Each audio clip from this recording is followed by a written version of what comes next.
PSDB. Muito obrigado, presidente.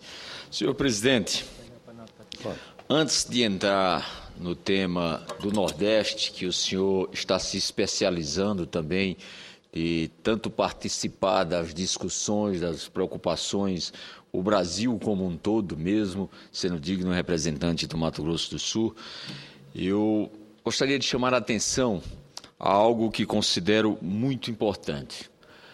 Existe neste país uma entidade chamada AACD, Associação de Assistência à Criança Deficiente.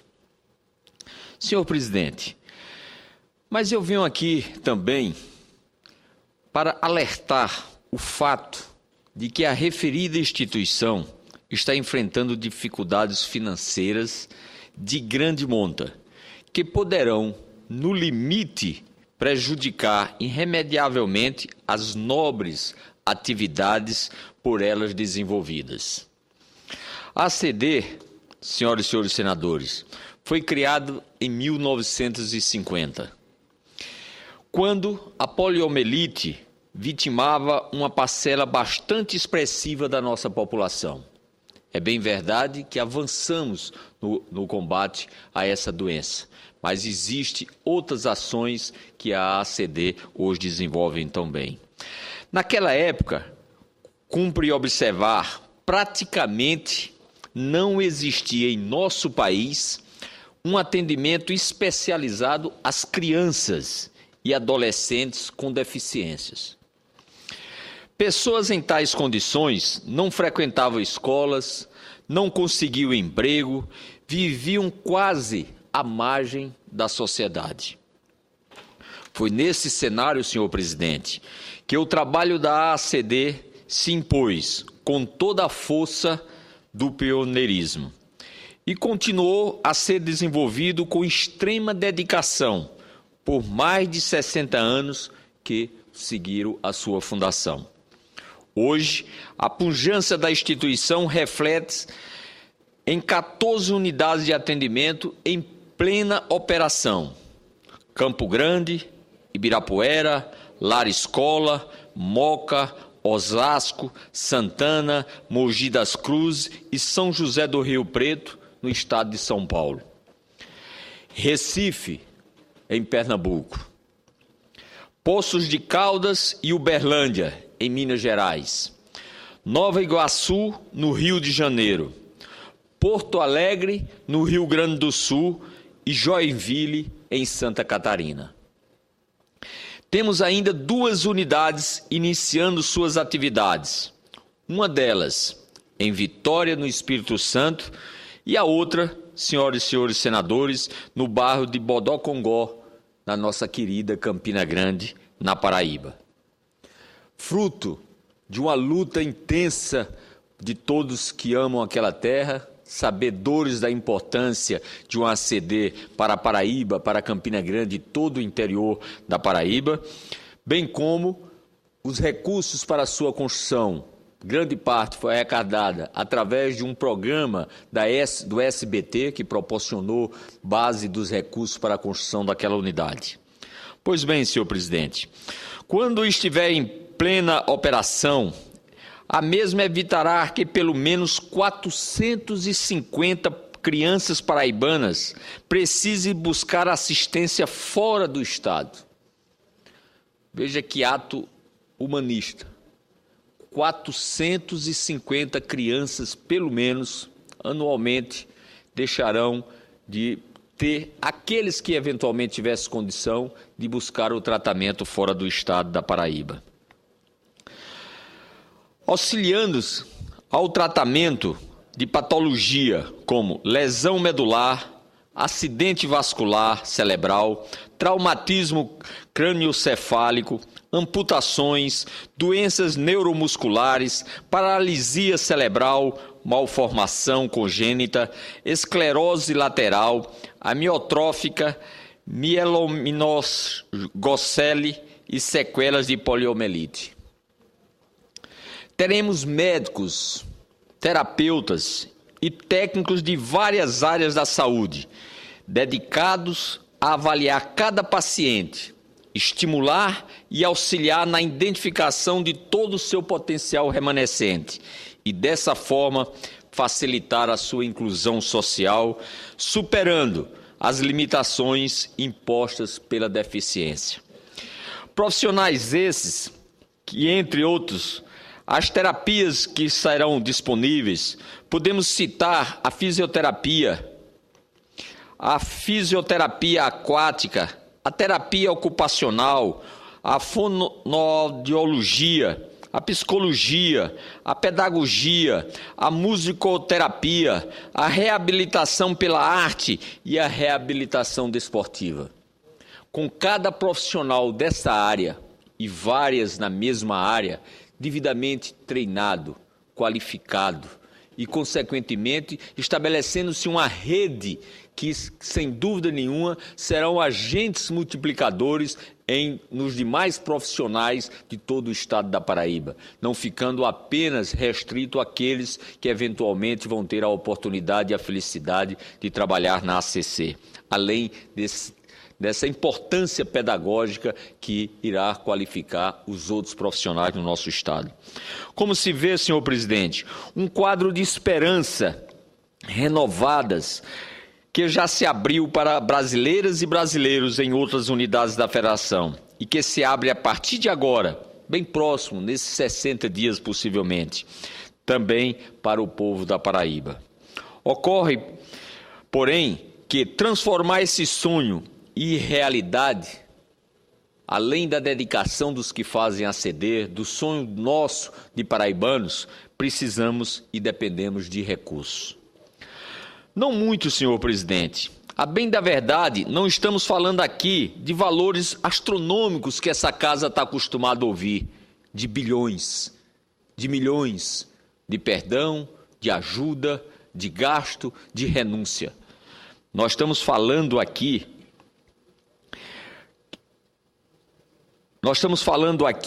de cifra bem modesta, principalmente se comparada com isso que é feito no Brasil. Mas uma cifra é importante para o caso do ACD e representa uma enorme diferença. O senhor tem ideia, senhor presidente, minhas senhoras, meus senhores, senhores e senhoras senadores? No ano passado, repito, no ano passado, 7.600.000 reais destinados à AACD para o atendimento de crianças com deficiência foram simplesmente cortadas do orçamento. Eu mesmo apresentei uma emenda de R$ 1 milhão que seriam aplicados no foco cirúrgico LED, que não foi empenhado pelo Ministério da Saúde. E por isso foi automaticamente cancelado. Presidente, eu estou falando de 7.500.600 reais para todo o Brasil. Destaquei a minha emenda em favor de Campina Grande, de R$ 1 milhão. Eu faço esse pronunciamento nessa tribuna e saio daqui com a certeza absoluta que o ministro Padilha, mesmo não sendo do nosso partido, mas ao tomar conhecimento, ele tomará a providência, porque é inadmissível que uma entidade como a ACD não tenha empenhado R$ 7.500.000. E, em particular, a minha emenda, uma emenda de um senador individual com esse objetivo coletivo que, infelizmente, não foi empenhado. Ora, senhor presidente, por mais que os 4.000 colaboradores da Associação de Assistência à Criança Deficiente encarem suas atividades como um sacerdócio, doando-se ao extremo para proporcionar uma vida melhor às crianças e adolescentes com deficiência, é evidente que só podem desenvolver o seu trabalho se tiverem um mínimo de respaldo financeiro e político. Daí a minha disposição de colaborar, de cobrar e de ajudar. Um respaldo que somente será viabilizado se os diversos projetos da instituição forem aprovados na instância competente e se os respectivos recursos depois forem efetivamente liberados. Por sinal, temos aqui um bom exemplo das vantagens do orçamento impositivo, que evitaria distorções e injustiça dessa natureza. Daí a necessidade urgente do Congresso Nacional, que representa o povo, que sabe das dificuldades em todos os recantos desse país, dos municípios, das sociedades beneficentes, das demandas da população, discuta e aprofunde cada vez mais a necessidade de um orçamento impositivo para que o governo não fique a empenhar apenas aquilo que lhe interessa e que lhe seja conveniente. Apenas no ano de 2012, nas unidades espalhadas pelo território nacional, a AACD realizou 1.503.427 atendimentos. Repito, 1.503.427 atendimentos. Senhor presidente, foram 203.531 consultas médicas. 203.531 consultas médicas. Foram feitas 7.747 cirurgias. E pela patologia que me referi anteriormente, todos nós temos consciência que não foram pequenas cirurgias. Há de se imaginar quanto do alívio, conforto e esperança esse procedimento representam para as pessoas atendidas e para os seus familiares e amigos. Pois bem, não podemos permitir, pois, que todo esse trabalho corra o risco de ser prejudicado pela falta de recursos que, volto a dizer, não representam quase nada quando confrontado com o total dos gastos públicos em nosso país. Por isso, senhor presidente, eu renovo desta tribuna ao ministro Padilha, que eu tenho certeza absoluta que não tem conhecimento dessa informação que eu estou aqui apresentando, para que ele possa ajudar a AACD a continuar o seu trabalho, a exemplo do Sara Kubitschek, também que tem outra entidade que presta o serviço que todos nós conhecemos. Esses recursos sejam liberados. Campina Grande deve estar sendo inaugurado no começo do próximo semestre, ainda esse ano. E aqui eu faço questão de registrar a dedicação do coordenador desse trabalho, que foi entregue a também um paraibano, doutor José Nunes, que é o responsável pela entidade no Pernambuco, mas que tem conduzido de forma brilhante esse trabalho que é tão importante para a Paraíba e para os paraibanos. Pois, senhor presidente, eu quero agradecer em relação a esse pronunciamento, ao tempo que peço a Vossa Excelência a oportunidade, onde eu possa falar sobre o endividamento dos pequenos agricultores da Paraíba, porque dessa forma eu estarei falando também do agricultor nordestino, pelo seu endividamento, pelas suas dificuldades, por tudo que ele tem sofrido e que Vossa Excelência estava presente, inclusive ontem, quando nós tivemos um debate na Comissão de Agricultura e nesta Comissão de Agricultura ficou de uma forma aprovada uma ação onde teremos a oportunidade de discutir com um representante do Tesouro Nacional, um representante do Banco do Nordeste, um representante da Federação da Agricultura da Paraíba, do Dr. Manuel Borba, para que nós possamos discutir essa causa que é tão nobre, que é a causa exatamente do endividamento dos nossos agricultores, porque há todo um processo, todo um momento de questionamento quando se vive a seca do Nordeste paraibano. E, de repente, você tem, por parte do governo federal, a possibilidade de termos, no parte do governo federal, a possibilidade do Banco do Nordeste estar executando pequenos e médios agricultores. Agricultores esses que infelizmente, se encontra endividados, impossibilitados de fazer o pagamento das suas dívidas, muitas delas contraídas antes de 2001, mesmo depois de 2001, e dessa forma tendo encontrado a condição da estiagem, da seca, e não conseguindo, consequentemente, ter a oportunidade do endividamento. Pois bem, senhor presidente, tendo em vista que a tribuna dessa casa já ouviu várias vezes, inclusive da minha parte, a insistir na gravidade da seca que assola o Nordeste, uma das piores dos últimos 100 anos, isso não é exagero retórico, senhor presidente, mas constatação dos cientistas dedicados ao estudo do clima da região. É fato, pois a situação, enfatizo, é gravíssima. E temos visto cenas de animais morrendo, a dezenas, plantações se perdendo e, uma vez mais, o sertanejo sendo exposto a situações humilhantes e desumanas.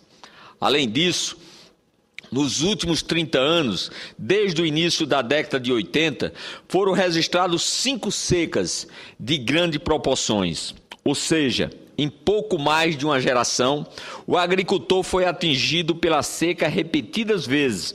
O que acumula em um bom ano é perdido em outro ano de seca. Assustador também é a maneira despreocupada com que o governo federal tem tratado a questão.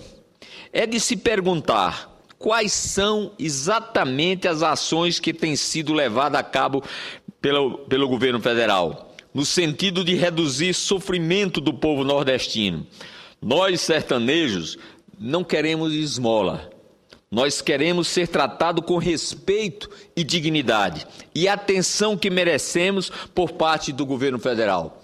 Por que é que há anistia de tantos débitos? Por que é que há desoneração de tantas causas? Por que é que há redução de tantos juros? E hoje está sendo cobrado juros extorsivos do pequeno e médio agricultor nordestino.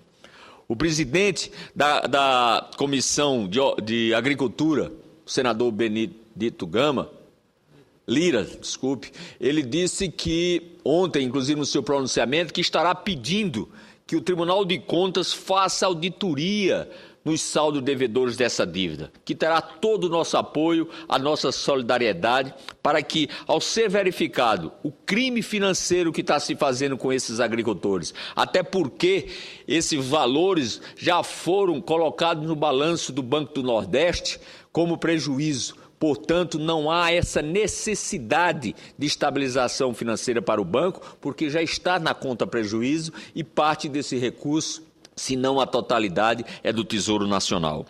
Eu quero hoje destacar a premente necessidade de se resolver o problema do endividamento dos pequenos e médios produtores rurais nordestinos, vitimados pela seca. Precisa de ajuda e urgente, porque senão continuar a política de ações contra esses agricultores, enquanto o governo federal fala em reforma agrária, o Banco do Nordeste irá se tornar o maior latifundiário desse país. É importante acrescentar que, segundo os dados do IBGE, o Instituto Brasileiro de Geografia e Estatística, 90% das propriedades nordestinas rurais estão abaixo de 4 módulos fiscais, ou seja, são classificadas como pequenas propriedades. Outra parte considerável está entre 4 e 15 módulos fiscais, ou seja, são médias propriedades. Muito bem, senhor presidente, eu recebi uma carta do presidente da Assembleia Legislativa da Paraíba, o deputado Ricardo Marcelo, expressando um sentimento daquela casa, da Assembleia Legislativa, de uma preocupação com a seca, e visitaram várias cidades do estado, coordenado também com o valoroso trabalho do deputado estadual Quintães, e, consequentemente, apresentaram esse mesmo documento que foi encaminhado a mim, ao senador Vital do Rego, ao senador Cássio Cunha Lima, foi encaminhado também ao presidente dessa casa, foi encaminhado à presidente Dilma quando da reunião da Sudene em Fortaleza, onde ele afirma que é preciso um novo módulo de pensar, porque eles apontam que, além da seca, há uma falta de sensibilidade por parte das autoridades públicas. Observa ele e os pares da Assembleia Legislativa, os nossos deputados estaduais, que o produtor rural é uma pessoa humilde, simples, sem muitos recursos e frequentemente impossibilitado de contratar um advogado que possa defendê-lo na ação. Porque, basicamente, senador, grande parte desses agricultores, ele tem na sua propriedade o seu sustento, mas basicamente o seu sustento alimentar. A roça que ele planta de feijão, quase na totalidade é para ele comer com a família. A do milho é para ele compartilhar com os animais em um período mais crítico. A cabra que ele tomou emprestado ao Banco Nordeste para criar é para que na sua casa tenha um leite, que possa fazer um queijo, para o alimento da sua família, para a sobrevivência da sua família. Então, ao ser acionado pelo Banco Nordeste, muitos desses processos são julgados à revelia porque eles não têm informação, porque eles não têm como contratar advogado. Então, está sendo um crime financeiro e uma injustiça social muito grande o tratamento que está sendo dado a esses pequenos agricultores. Continuo, senhor presidente, com a confiança e a certeza bem dita pelo deputado Ricardo Marcelo, como eu disse, representando a Assembleia, que enfatiza que ainda é preciso um novo modo de pensar sobre a questão. Não é mais possível olhar para o pequeno produtor rural do Nordeste e imaginar que ele tem isso como negócio. Há outras variáveis e tratar sobre o ângulo empresarial é errar o foco.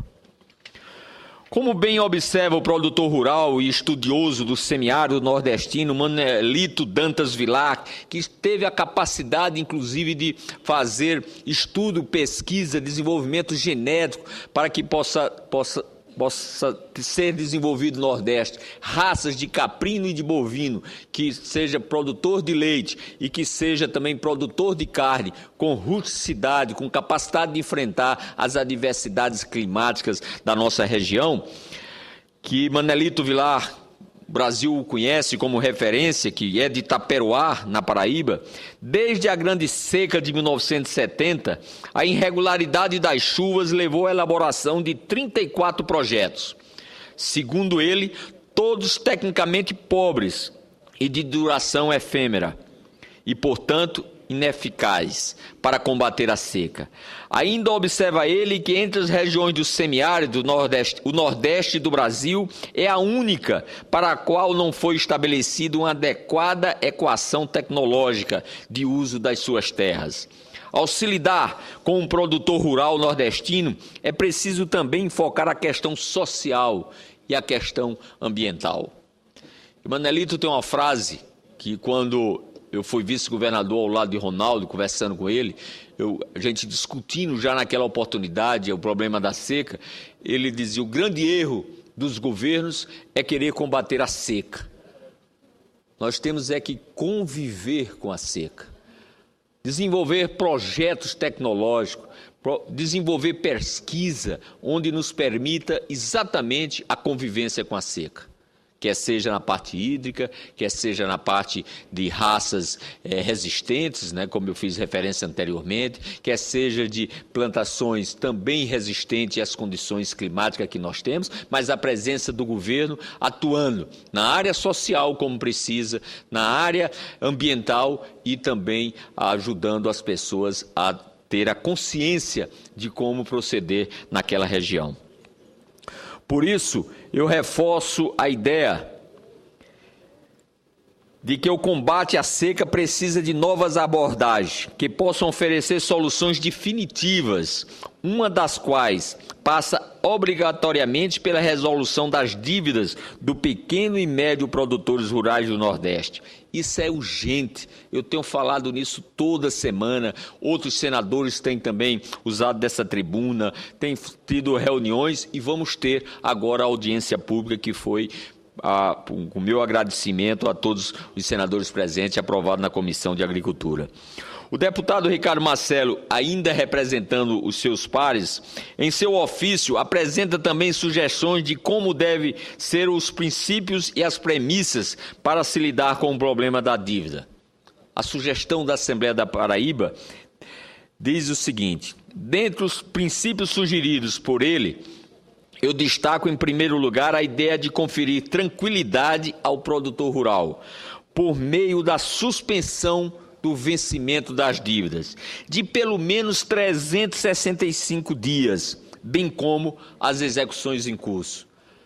Se não bastasse a seca, a dificuldade financeira, o encarecimento do produto alimentar, tirar essa condição, como se diz lá, de aperreio que tem o pequeno agricultor nordestino está vivendo. Alguns, inclusive, com sacrifícios de saúde. É importante que o governo, isso é um ato, isso é um decreto de poucas linhas, isso é uma vontade política, é uma atitude de justiça social, suspender as dívidas e as ações enquanto não se encontra uma solução definitiva, pelo menos por um ano. Em segundo lugar, simplificar os processos operacionais na apuração do saldo devedor. Em terceiro lugar, definir percentual de rebates para a equalização das dívidas, como meio para eliminar as diferenças no saldo devedor, decorrente da aplicação de encargos diferenciados por fonte de recursos, eliminando também a aplicação de juros de multa e juros com remuneração de capital. É inadmissível o Banco do Nordeste, o governo, querer tratar um empréstimo desse com a demanda, com a necessidade da remuneração do capital. Em quarto lugar, alterar a abrangência da renegociação das dívidas, de modo a permitir que operações contratadas até 30 de dezembro de 2006 possam ser inseridas no processo de negociação e que as parcelas com vencimento para 2012 e 2013 sejam automaticamente prorrogadas. Em quinto lugar, consolidar o saldo devedor rebatido para evitar a figura do bônus sob condição de adimplência, o que na região Nordeste torna a dívida, na prática, impagável. Em sexto lugar, estabelecer um novo cronograma de reembolso. Em sétimo, definir rebate para devedores que têm interesse em liquidar a sua dívida. Em oitavo lugar, a remissão de dívidas com saldo inferior a R$10 mil. Veja o que é que a Assembleia está pedindo, senador Cristóvão, para que a remissão das dívidas com saldo inferior a R$10 mil, quando se tratar de uma dívida contraída antes de 30 de dezembro de 2011. 2001. R$10 mil. O que é isso para o governo? E é tão importante para esses pequenos agricultores que hoje estão inadimplentes, que o governo anuncia como ação de combate à seca do Nordeste mais de 2 bilhões de empréstimos. Esse agricultor que devia R$10 mil, que está inadimplente, a porta do banco está gradeada, está fechada, eles não têm acesso, ele não vai poder salvar a sua cabra que dá o leite ao seu filho, ele não vai poder plantar, ele não vai poder nem comprar alimento para a sua família. Enfim, são propostas muito voltadas aqui para a questão da dívida. Mas, nesse trabalho feito pela Assembleia Legislativa, existem também outras sugestões para a convivência com a seca. O governo federal precisa entender que parte desse documento enviado para mim também já foi entregue à presidente da República, como eu fiz referência aqui anteriormente. E eu espero que a presidente tenha determinado aos ministérios competentes que faça a sua ação e o seu procedimento. Por isso que eu estou cobrando dessa tribuna, mais uma vez relatando a dificuldade, mais uma vez relatando o sofrimento, a angústia do povo do Nordeste e, em particular, da minha querida Paraíba, para que provoque a sensibilidade e a responsabilidade daqueles que estão à frente do governo, que têm o dever e a obrigação de fazer o seu papel do governo, atender às emergências desse país, que é um dos itens da responsabilidade do governante. Ouço com muito prazer a parte do senador Cristóvão Buarque, que, embora seja o símbolo da educação desse país, senador pelo Distrito Federal, mas nascido em Pernambuco e com a sensibilidade humana que o mesmo tem. Muito obrigado, senador. Eu quero dizer que, mais uma vez, eu fico satisfeito de ver o senhor falando sobre essa crise que vive o Nordeste, sobre a emergência, e dizer que eu lamento que tenha sido um tema apenas dos senadores do Nordeste, ou tem um senador que nasceu no Nordeste. Esse tem que ser um tema de todos os senadores, tem que ser um tema do Brasil. Por isso eu fico satisfeito quando o senhor propôs a audiência, tá, inclusive hoje no jornal aqui do Senado, propondo que nós discutamos esse assunto. O presidente Renan, ele está criando, ou criou mesmo já, uma comissão para pensar o futuro.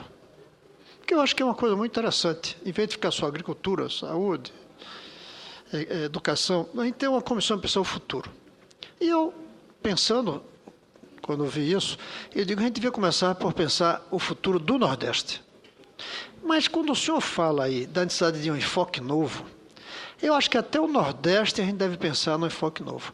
Talvez o verdadeiro tema, senador Figueiredo, seria o futuro da relação do homem brasileiro com a natureza do Brasil, com ênfase na relação com a natureza do Nordeste, para conviver com o semiárido, que vai precisar de água, sim, mas não é só água. E aí a importância do seu discurso sobre novo enfoque. Isso é que é fundamental. Eu vim escutando o seu discurso antes de chegar aqui pela rádio e uma das coisas que me fez vir correndo foi isso, poder fazer essa parte. Para lhe dizer que essa ideia de que precisamos de um novo enfoque é fundamental. Primeiro, pelo Nordeste. O Nordeste começou, descobre-se o problema nordestino, com o enfoque da engenharia, lá em Dom Pedro, e depois com o Juscelino, com o Denox. Com o Juscelino existe uma mudança. O Celso Furtado sai da visão do Nordeste pela engenharia, das obras, para a economia que Celso Furtado trouxe. O desenvolvimento econômico, a Sudene, o 3418, que levava recursos. O senhor tocou há pouco aí que a gente precisa ter uma ênfase também no social agora, não é só o econômico. Já vimos, depois de quase 60 anos de política de desenvolvimento do Nordeste com a Sudene, com incentivos fiscais, com a ideia da industrialização do Nordeste imitando São Paulo, que nós não conseguimos dar o salto. E aí eu volto a insistir, um dos enfoques seria a educação no Nordeste. Se lá, 60 anos atrás, aquele dinheiro que a gente gastou para industrializar tivesse sido um pouco menos, e essa diferença tivesse sido para a educação, hoje o Brasil podia ser um vale do silício, como o da Califórnia.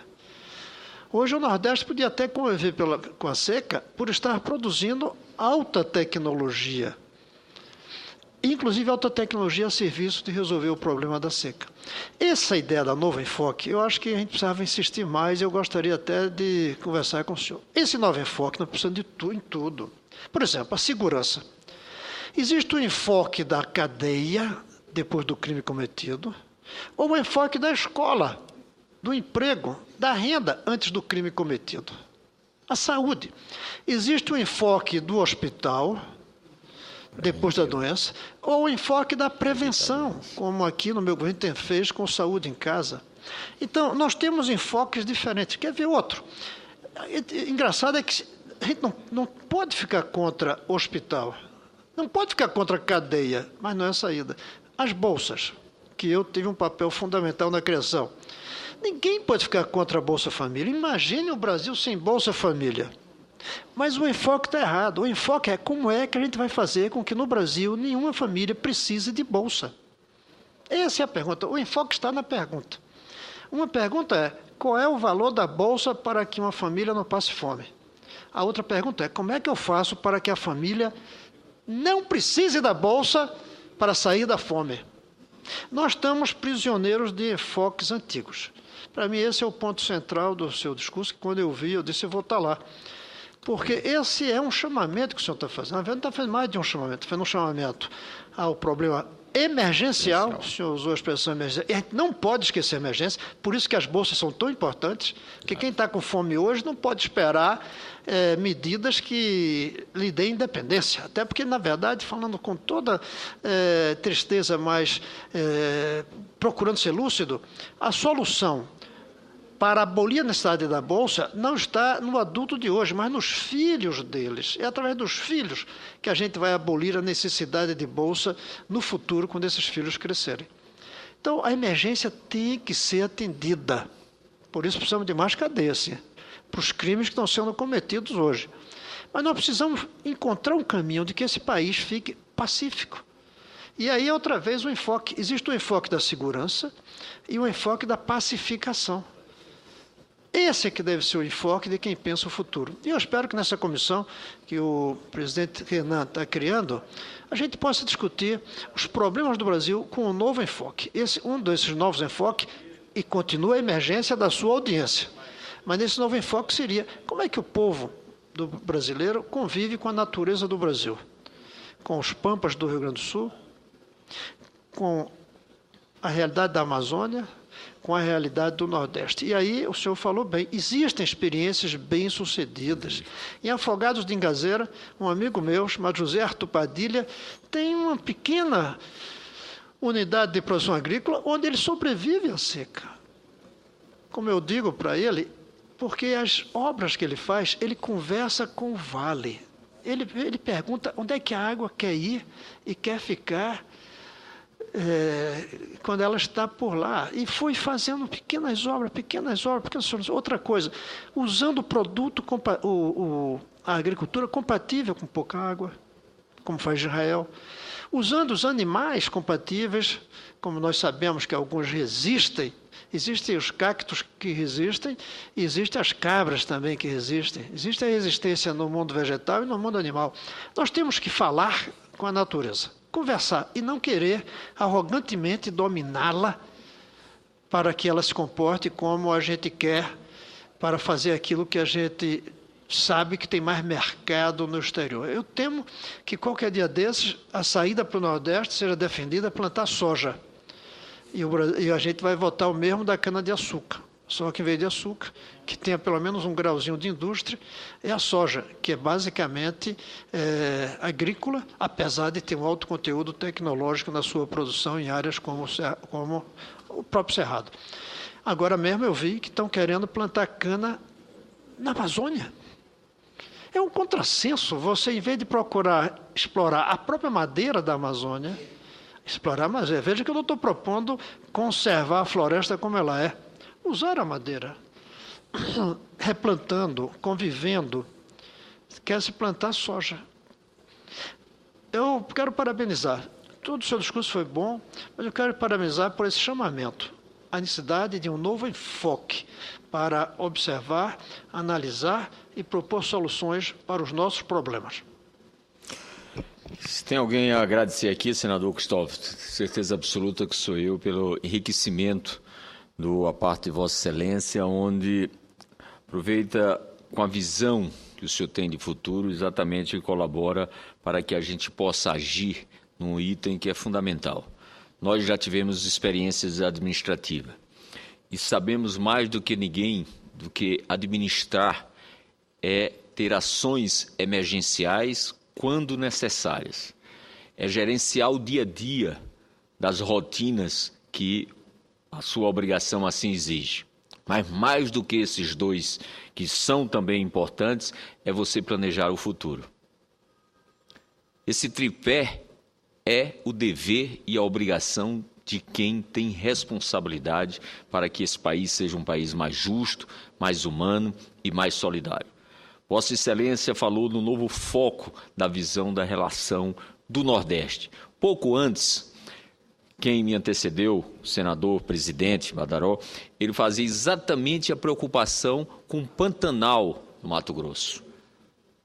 Quer dizer, dentro desse contexto do Brasil passar a se discutir, a se dimensionar para que possamos projetar o Brasil que nós queremos de amanhã. Vossa Excelência falou em educação do Nordeste. Hoje você tem várias experiências, várias. Muitas vezes, sem aqui nenhum barrismo, sem nada, mas os nossos profissionais na área de saúde, na área de engenharia, na área de eletroeletrônica, se destacam para onde eles forem. Onde eles forem.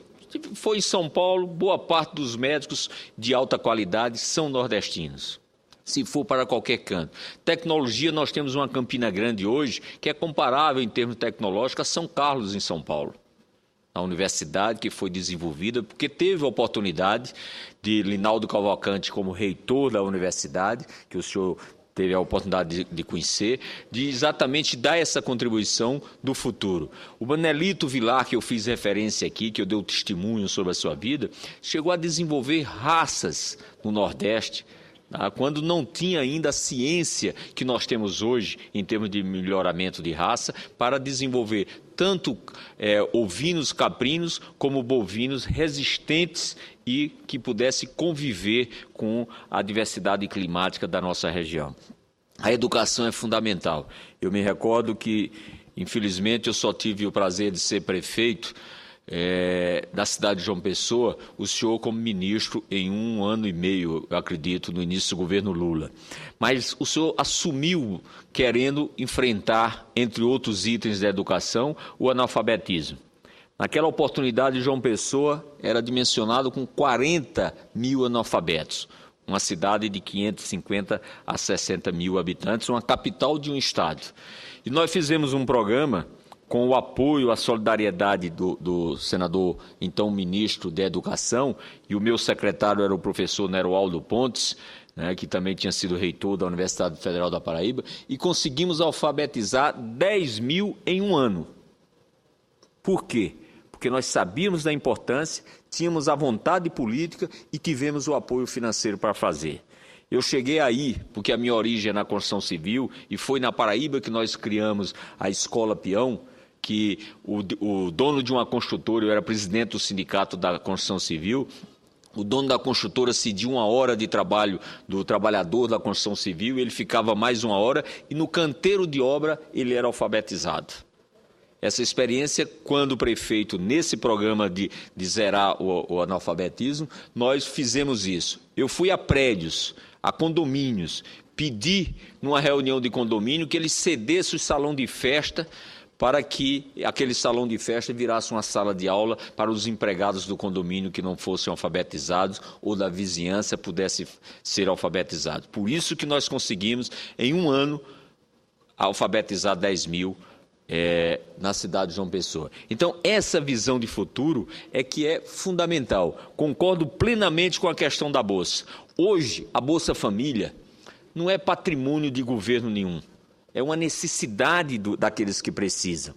Ninguém deve explorar isso politicamente, porque não está sendo correto, não está sendo justo, não está sendo humano você achar que merece ter o reconhecimento político por conta de estar pagando hoje uma Bolsa Família. A ideia da Bolsa Família, que saiu da Bolsa Escola, que o Vossa Excelência também teve participação, tinha a contrapartida. Não era contrapartida de juros, não era contrapartida de multa, não. Era contrapartida para quem era beneficiado pela Bolsa Escola, porque ele tinha que dar o tempo presente na aula. João Pessoa também, como prefeito, tinha um lixão do Roge. Nesse lixão tinha mais de 300 e poucas famílias. Nós retiramos essas famílias que moravam lá. Tinha crianças, e no meu site tem, no YouTube tem, o Fim do Lixão do Roge, onde crianças passavam o dia catando lixo dentro do lixão. A Bolsa Escola não era universalizada. Eu dei a Bolsa Escola também criei uma escola, creche para essas crianças e dei a Bolsa Escola desde que elas permanecessem na escola e não voltassem mais a catar o lixo. Essas crianças que socialmente, isso era uma realidade, que socialmente era para os pais, coitados, muitos deles vitimados de drogas, do vício do álcool, achavam que os filhos eram o problema, passaram a ser referência porque passaram a ser fonte de uma receita certa naquela família. Então, depois, graças a Deus, a Bolsa Escola, ainda no governo Fernando Henrique Cardoso, foi ampliada e foi universalizada nesse país, pelo menos a oferta, e, consequentemente, os governos seguintes vieram ampliar. Então, a necessidade da contrapartida, não para o governo, embora para quem tem visão de futuro, será para o futuro, porque está beneficiando o cidadão, que é o objetivo e o dever maior do governo cuidar. Pois bem, senhores e senhoras senadores, eu quero dizer, senador Cristóvão, que ouvi o seu pronunciamento de Vossa Excelência ontem ou antes de ontem. Eu já tinha conversado sobre essa questão da seca com o senador Inácio Arruda. A preocupação, antes dele ir para o presidente Dilma em Fortaleza, para que nós conversássemos sobre essa questão de criar uma comissão no Senado, onde cuidasse dessa questão emergencial que nós estamos e que tivesse o foco também num futuro para o Nordeste, de propor algo, de fazer o diagnóstico, mas mais do que o diagnóstico, propor o tratamento.